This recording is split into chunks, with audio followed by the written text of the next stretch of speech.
Biden said, right? These are trained people doing trained techniques out in the streets. They know what they're doing. They're organized. They know how to fight. Even though a lot of them are skinny, they're armed up with things that they can get away with. But they use a technique primarily that's called mid-level violence. And you can read about this, whether it's from Alinsky, whether it's from Beautiful Trouble, these kind of manuals describing what their attack strategy is. Mid-level violence aims to put the target in what's called a decision dilemma. So the idea is it's not high-level violence, which you would be totally justified in responding to, but it's not so low-level violence that you can kind of ignore it as just kind of an irritation. It's just there in the middle. It's that sweet spot. It's your big brother with his finger right in your face. I'm not touching you.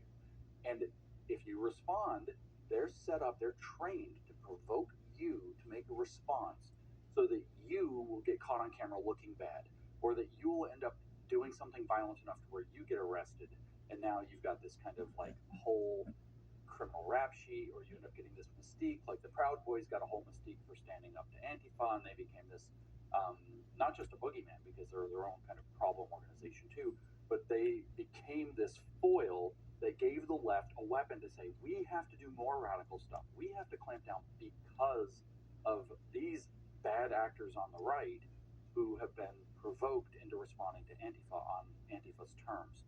That requires training and skill. So to think that this is just some abstract idea, as opposed to a trained paramilitary shock troop organization that is designed to create spectacle and moments and provocations that advance political interests for the radical left, is to completely, if you don't think that that's what they are, you are making a complete mistake about what this organization is.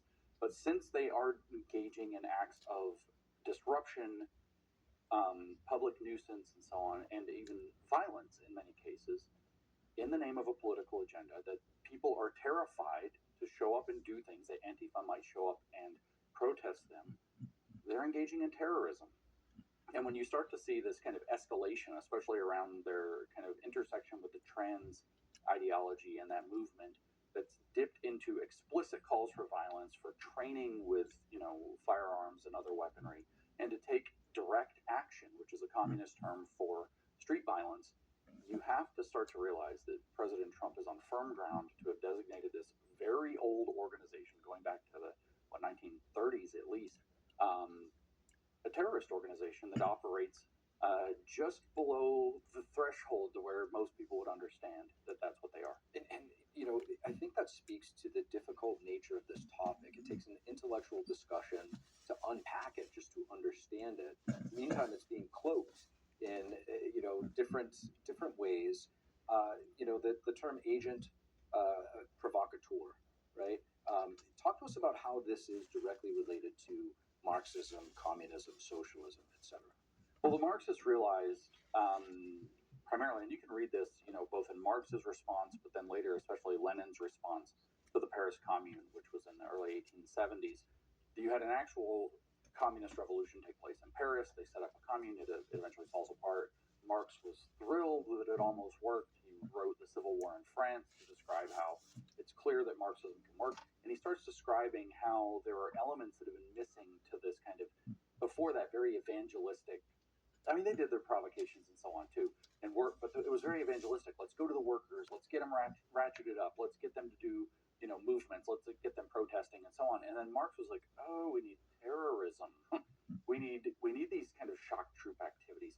And then what Lenin comes along and says in the early 1900s, looking back, is reflecting on the Paris Commune. He's like, okay, so what they succeeded in doing was beginning to, in his phrasing, expropriate the expropriators. So the capitalists have expropriated people from their ability to make a living and connect to their product. So they're alienating. So they're expropriators.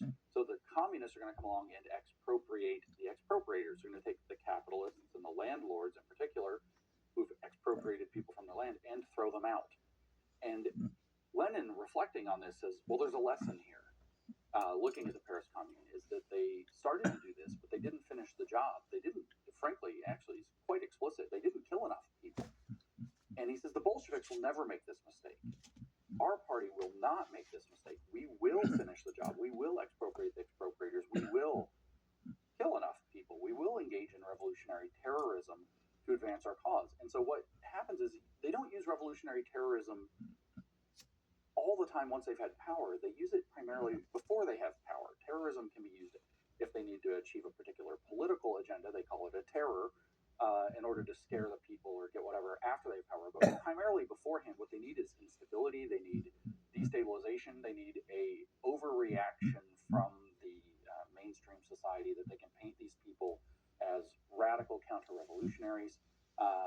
And this kind of activity that Antifa has kind of evolved to fill in that space has been very successful for them to advance not Democratic Party, mainstream American politics agendas, although there's crossover there, but specifically socialist Marxist agendas. And you can tell that when that it's socialist and Marxist by the rhetoric that Antifa uses, by what they say their objectives are, by when they achieve an objective, they only see it as like one piece in a broader revolution, that their favorite word for what they do is revolution.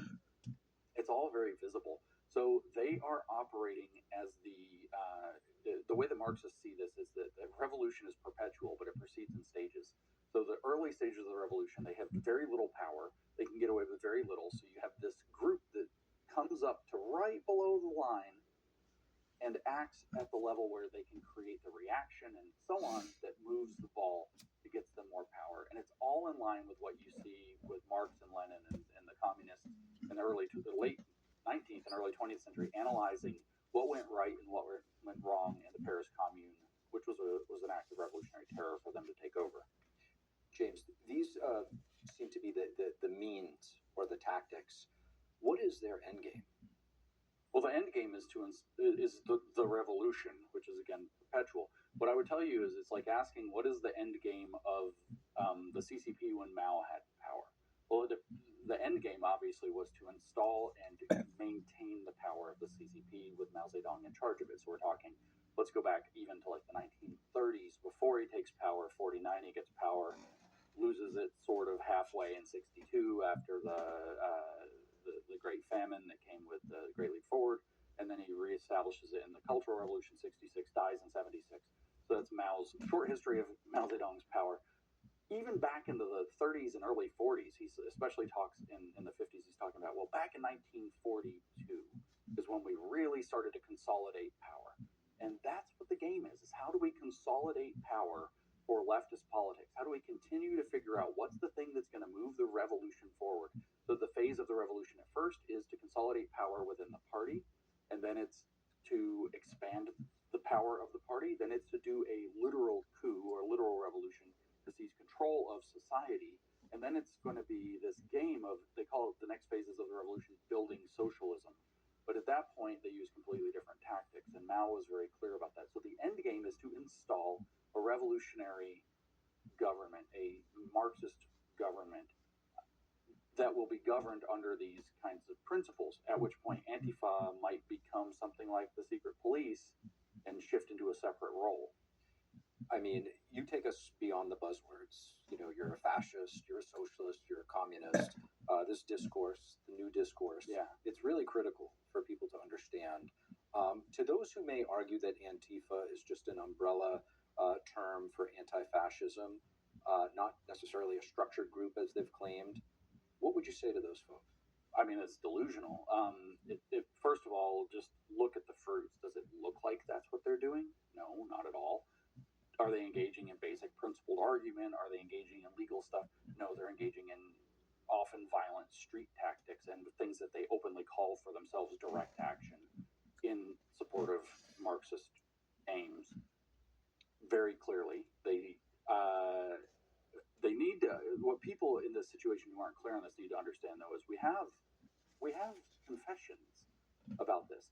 We have, for example, Dr. Bella Dodd, who very famously was part of the Communist Party USA, who ends up defecting, ends up giving extensive testimony to the House Committee on Un-American Activities in the early 1950s, 52 or 3, I think. And she explains very clearly, look, here's what we do. We collect these words. And this is in the congressional record. You can go look this up. This is what we do. We collect these good-sounding words to ourselves and these bad-sounding words and stick them on our enemies. So in the post-fascist era, which is from 1920s forward, everybody was either, from their view, a communist or a fascist. The only legitimate people fighting fascism were actually communists. So they said, okay, look, we're going to say fascism's bad, and if you're not with us, the communists, and how we fight fascism, then you are actually supporting fascism. We're the only true anti fascists. And so, what they actually are is communists hiding behind the brand of anti fascism. The view from their mentality is that if there is fascism in the society, all of the prevailing society exists in order to support the ability for the fascism to exist. So, they are not just anti fascist to try to keep a free society, they're anti the entire apparatus of society that has enough freedom in it to allow fascism to have a small corner. So their target is not the small bunch of actual fascists who might be here or there or pop up like neo-Nazi group or whatever. Their target is the entire societal apparatus that allows people to have enough freedom so that even the smallest amount, even one guy might ever be able to adopt fascist ideas.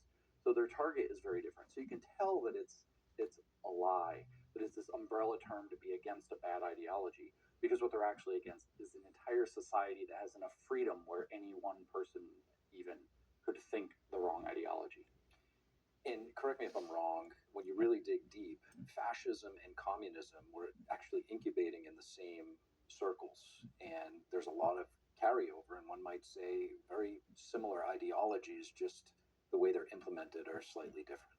Yeah, read The Doctrine of Fascism by Mussolini and Gentile, for example, which is where the doctrine of fascism was laid out for the first time clearly. And there, if you actually read it, he talks about how socialism is the incubator of fascism, but that it's specifically anti-Marxist because it doesn't believe that class struggle is the unique feature. It is, in fact, that the best way to serve the interests of the working class is through a nationalist identity.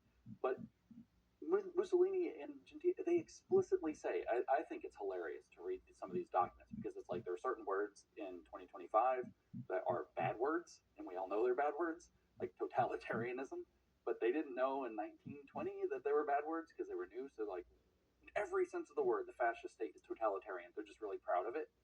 But they just tell you, right? The goal is something completely different. But they say that it's incubated out of socialism, but it's anti Marxist in that it's not going to be based in the class struggle, but in the national identity.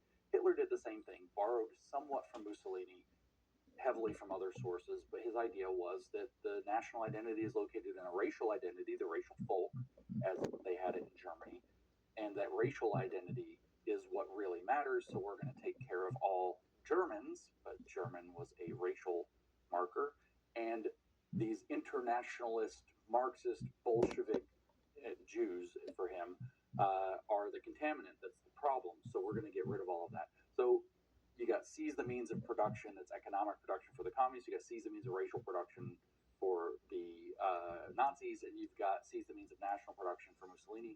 But it's all the same project. There's going to be a socialism that's going to be based on some legitimate designator as to whether or not you belong into the beneficiary system. Are you a worker? Are you a member of the nation properly? Or a member of the right race? But otherwise, it's the exact same program. I've stayed hidden. We've talked a little bit here about the historical, I guess, evolution, if you will, of fascism and communism. You've studied socialism, wokeism extensively. How do you think these ideologies have reshaped the United States, particularly the education and political environment? I mean, they've poisoned it. They're insinuated extremely deeply, but we're in this very weird situation right now. The phrase that I've been using for this is that woke at this point is something of a zombie ideology. It's very unpopular among the people. It's very endemic in the institutions. So the institutions are, so you've got the corpse of They woke. were embracing all of it for a while. And there's BlackRock. That's right. That's right. But the thing is the institutions are still doing it. But the people inside the institutions and throughout society don't like it. So you have like this animated corpse ideology that's going around eating brains, and that's why I call it a zombie ideology.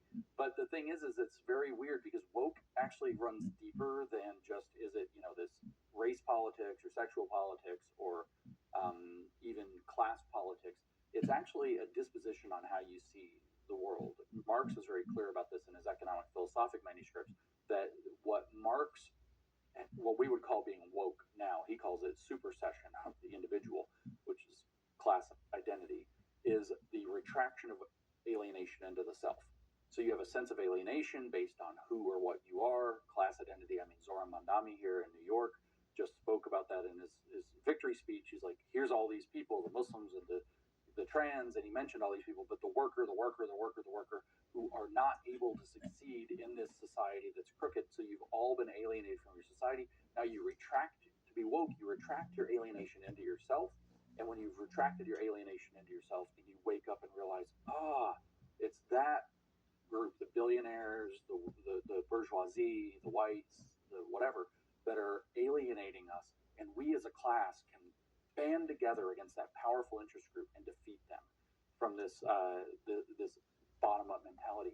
You see this wokeness mindset actually expanding. You even see it expanding into the right, the same way as it did with fascists in the 1920s and 30s in Europe, which is, we're the rightful inheritors of the nation, but these woke, what do they say, gay race communists have alienated us from the society that we should have inherited.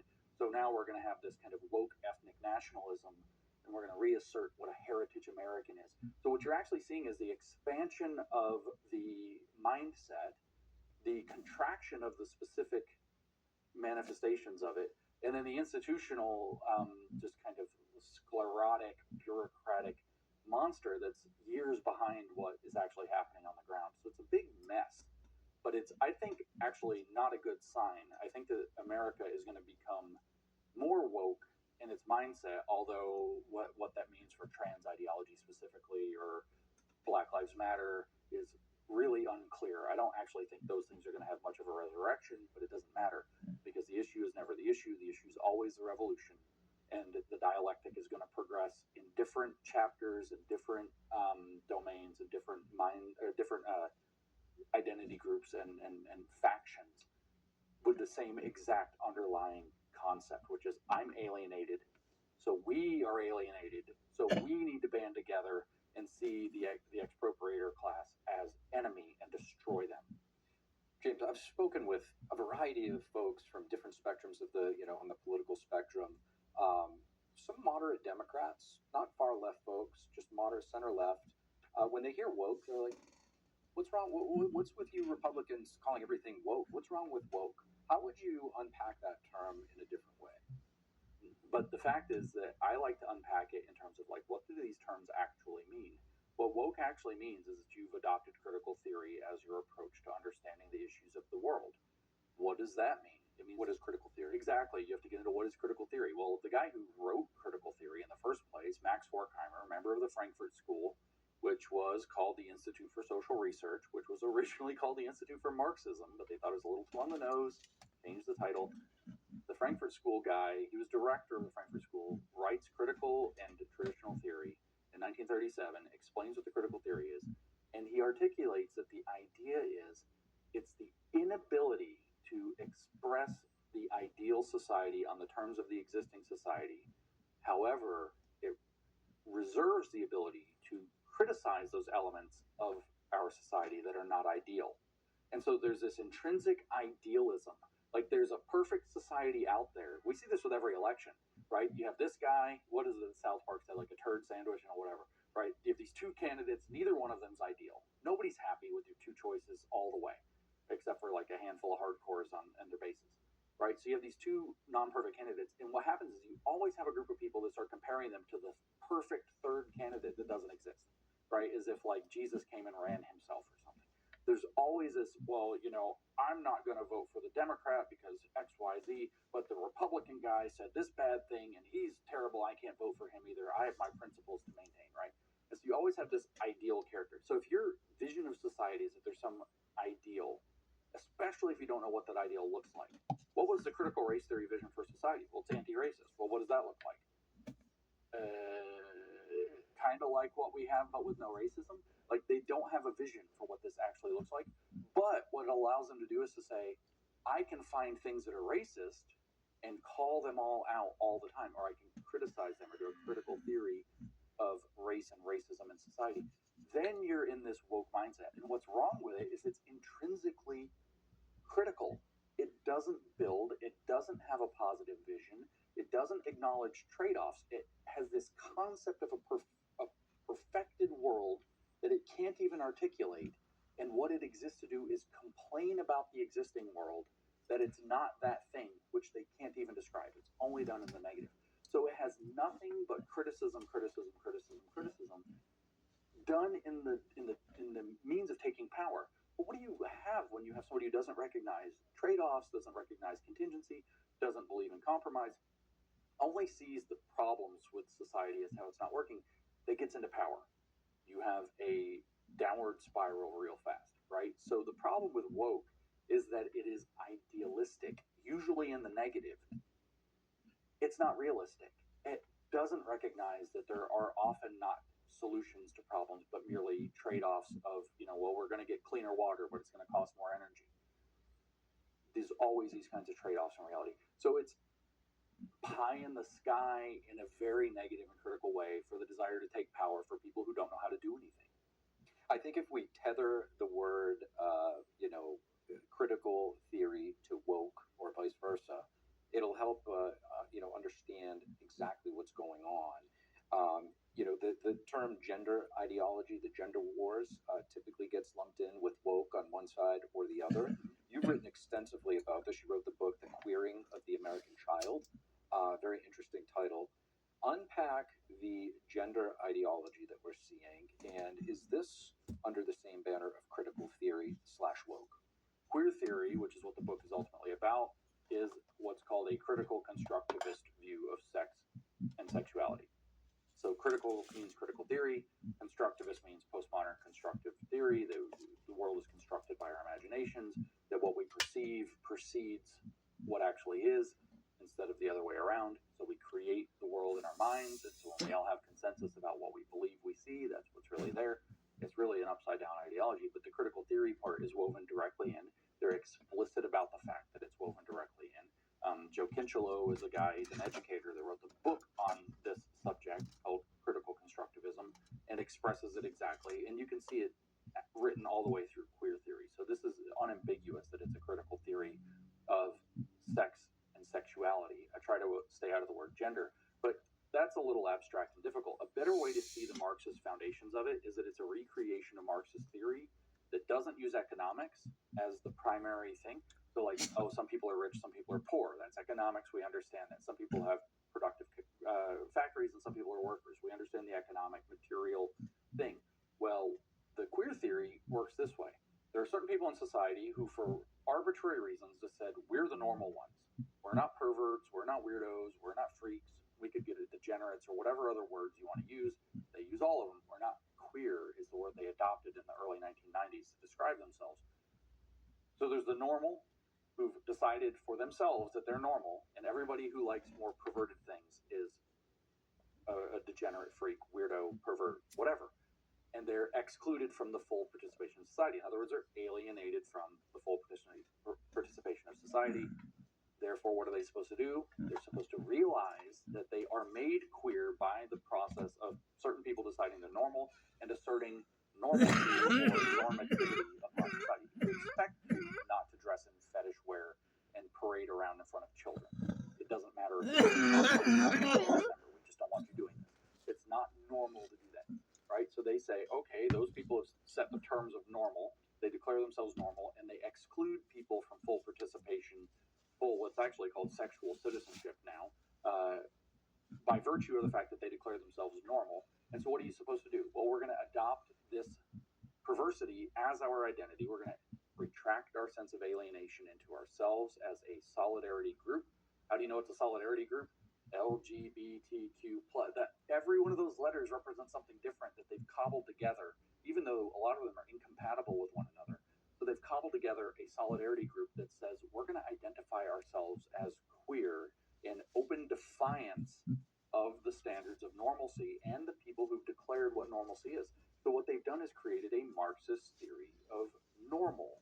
There are certain people who do all the production of what normal is, and we're going to try to break or seize the means of production of normalcy in society as a act of class conflict in terms of how normal you're considered. The average American is just seeing how this is playing out on television. They're seeing parents going to school board meetings and trying to protect their children. They're seeing the other side where they're protecting people's rights to be transgender or whatever their sexual orientation might be. But your research sort of takes us beyond the front line battle, if you will.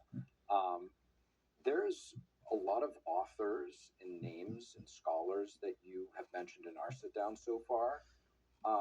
Your average person just might not really have ever heard of them and understand how systematic this has been and how influential these authors have been to influence our education system.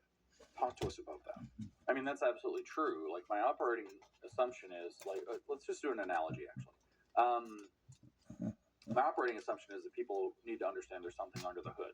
So I've used the analogy, but the analogy is your average person driving a car, and some people's going to laugh about this, but it's true. I mean, we can think of the most, stereotypical ditzy housewife, whatever you want.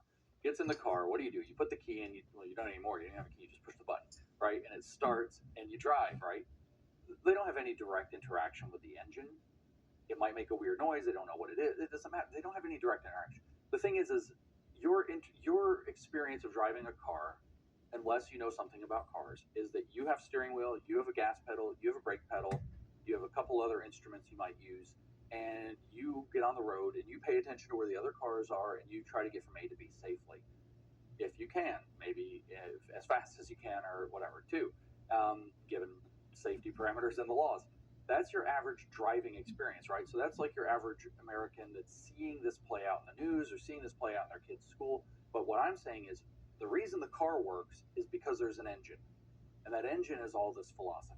And if we understand that this philosophy exists, that it has a deep, historical genesis, and that the genesis is tied to something, which is the goal of creating a revolution, that there are historical precedents that have used the same ideas, the same engine, to produce totalitarian societies in other contexts, like the Chinese Communist Party, for example, like the Soviets and taking over Russia, then we can make some pretty sound predictions about how these same weird phenomena that we're seeing have this same engine, and that it's going out into the world. Another analogy, if you don't like cars, is computers.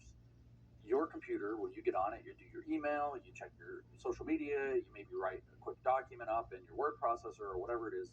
These are the three things I do on my computer. You don't think about you don't think about how Windows is working or how Safari or whatever is working underneath. But the whole thing works because of that. So if you understand the operating system, you can, especially when things go wrong, you can start to figure out why they're going wrong and fixing them. But you can also, people who write those programs, like your web browser or like your word processor, have to understand how it interfaces with the operating system in order to make it actually work. And if you know things about the operating system, you can make predictions about how the software is going to work on that operating system.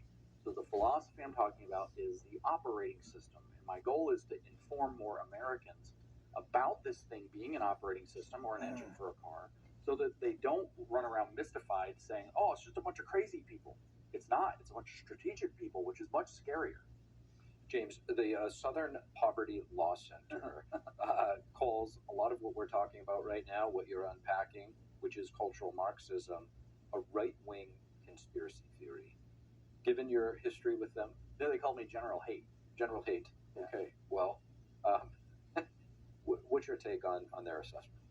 About cultural Marxism specifically, I mean, I like to be as fair and honest as possible. This is actually a very fraught term. I am comfortable with the term cultural Marxism, just like I'm comfortable with the term race Marxism. So if we have Marxism as this kind of architecture I just described, this operating system or way of thinking about the world, and it can be applied in different domains. Oh, what would it look like if the line in society wasn't economics but was race? We would get critical race theory. Oh, so that's race Marxism.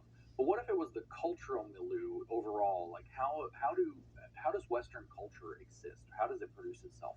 Churches, schools, media, family interactions, morals, norms, etc.